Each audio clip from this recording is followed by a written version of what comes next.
అసలు friends, thyroid మనం ఉంటే థైరాయిడ్ పిల్లలు కోసం పుట్టరా తెలుసుకుందాం. మేడం థైరాయిడ్ అని ఉంటే అడిగే పిల్లలు వాళ్ళు పుడతారా చాలా లేదా, మంది ఉన్నారండి నా థైరాయిడ్ ఎలా ఫాలోవర్స్లో. తగ్గించాలి? థైరాయిడ్ ఉన్నా మీరు కన్సీవ్ అవ్వగలరు, ప్రెగ్నెన్సీ వచ్చే ఛాన్సెస్ ఉంటాయండి. బట్ దీంట్లో ఇంపార్టెంట్ ఏంటంటే ఆ థైరాయిడ్ అనేది కంట్రోల్డ్గా ఉండాలి. టీఎస్హెచ్ లెవెల్ అనేది 2.5 ఉంటే మనకు అది కంట్రోల్డ్గా ఉన్నట్టు. ప్రెగ్నెన్సీ కోసం చూసేవాళ్ళు, ప్రెగ్నెంట్గా ఉన్నవాళ్ళు ఈ థైరాయిడ్ లెవెల్స్ని మెయింటైన్ చేయాల్సి ఉంటుంది. అసలు థైరాయిడ్ అంటే ఏంటి? అది ఒక గ్రంథి అండి, అదొక గ్లాండ్.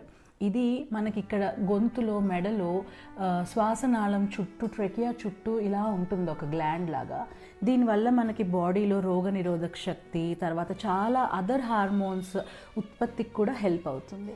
సరే, ఒకవేళ థైరాయిడ్ ఉంది, ఫర్టిలిటీలో ఎలాంటి ప్రాబ్లమ్స్ వస్తాయి? నెంబర్ 1, మీ ఎగ్ రిలీజ్ అవ్వడం ఆర్ అండం ఉత్పత్తి అండ్ విడుదల అవ్వడంకి ఆటంకం రావచ్చు.